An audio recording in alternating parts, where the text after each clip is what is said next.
جناب اسپیکر، یہ بڑے لوگ تھے، اب وہ نہیں ہیں۔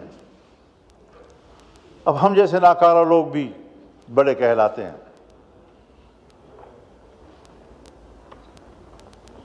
مجھ سے عمر میں بھی بڑے ہیں، مجھ سے تجربے میں بھی بڑے ہیں خواجہ صاحب، پھر بھی مجھے وہ بزرگ کہتے ہیں۔ ابھی میں جوان ہوں، بزرگ نہیں ہوں۔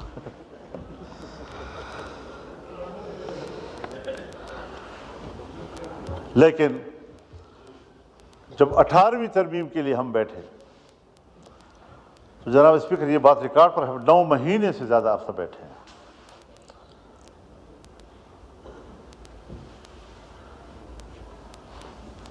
میاں رضا ربانی صاحب اس کی چیئر کر رہے تھے، ہمارے اسحاق ڈار صاحب اس میں موجود تھے،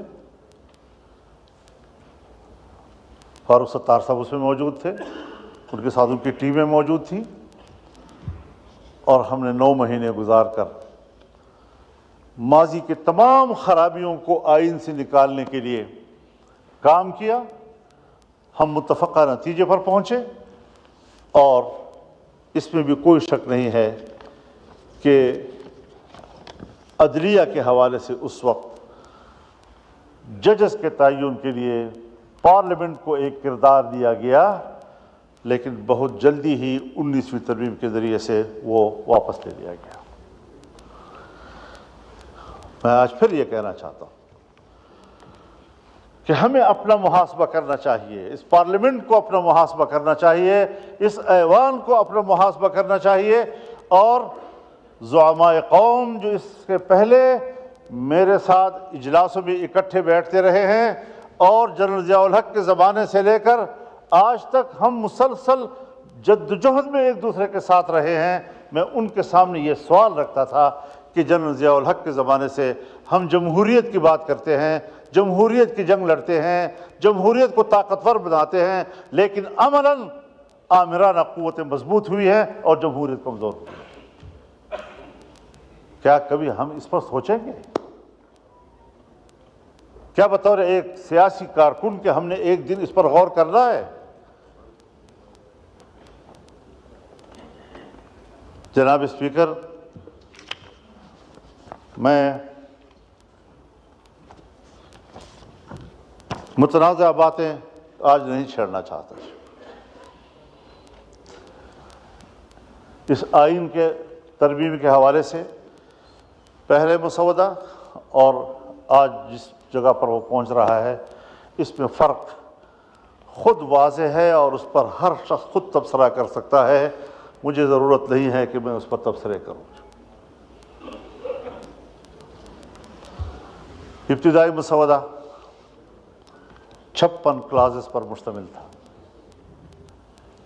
اور جب اس کو حتمی شکل دی گئی تو یہ 22 کلازز کا ایک ترمیمی بل بنا ہے۔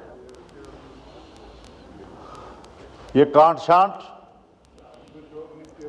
یہ نظریاتی بنیادوں پر ہوئی ہے۔ ایسی چیزیں اس میں موجود تھیں کہ جس میں ہم جمہوری لوگ، پارلیمانی لوگ، جمہوریت کو مستحکم کرنے کے دعوے کے ساتھ جمہوریت کا قتل کر رہے تھے۔ معافی چاہتا ہوں، میں آپ کے ساتھ برابر کا شریک ہوں۔ خطائیں اگر ہماری ہیں وہ ایسی نہیں ہیں کہ ہم ایک دوسرے کو الزام دیتے رہیں۔ آج اگر پاکستان تحریک انصاف کے ساتھی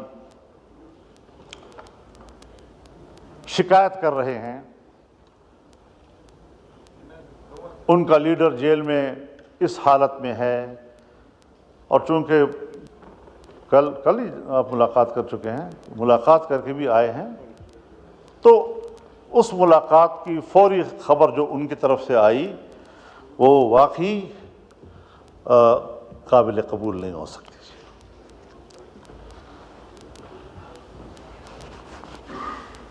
جلسے اجتماعات وہ ایک جمہوری حقوق ہیں، اگر جمہوری حقوق میں کے دائرے میں کوئی فیصلہ کرتا ہے، جلسہ کرتا ہے، اس کو جلسے کا حق ہے۔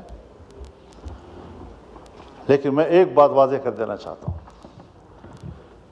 کہ اگر میاں نواز شریف صاحب پر ظلم ہوتا ہے، میاں شہباز شریف صاحب پر ظلم ہوتا ہے، آصف علی زرداری صاحب اور ان کی بہن کے ساتھ، ان کی جماعت کے سینئرز کے ساتھ زیادتی اور ظلم ہوتا ہے، اور میں ان کے ساتھ شانہ بشانہ کھڑا ہوں، ان کے خلاف ہونے والے ہر قدم پر میں نے فرنٹ لائن پر لڑائی لڑی ہے۔ اگر میں اس وقت آپ کے اوپر ہونے والے مظالم میں آپ کے شانہ بشانہ تھا تو میں آج بھی عمران خان پر ہونے والی سختیوں کی مذمت کروں گا۔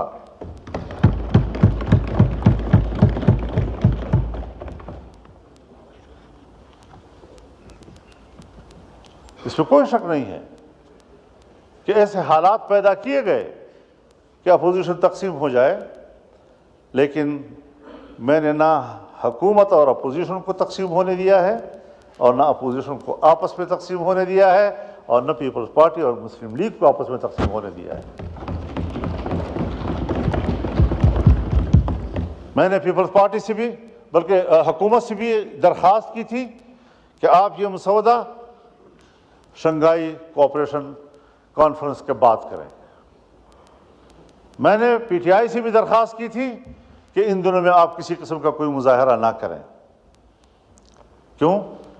باہر سے مہمان آ رہے ہیں، مہمان ویسے بھی قابل قدر ہوتا ہے۔ گھر میں بھی اگر بھائیوں کے اندر اور عزیزوں کے اندر میں تھوڑی سی کوئی خلش ہوتی بھی ہے تو بھی جب مہمان آتا ہے تو وہ مل کر اس کی خدمت کرتے ہیں، اس کی عزت کرتے ہیں، تو پھر گھر کے داخلی اختلافات اور ناراضگیاں بھول جاتے ہیں۔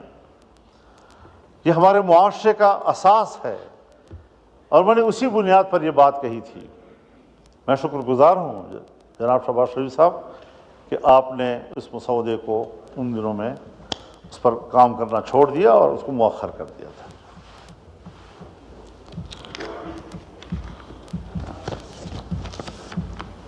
ان کاوشوں سے اور ان تبدیلیوں سے اس آئینی ترمیم کا جو مفہوم اور جس کا تصور تھا وہ مکمل تبدیل ہو گیا۔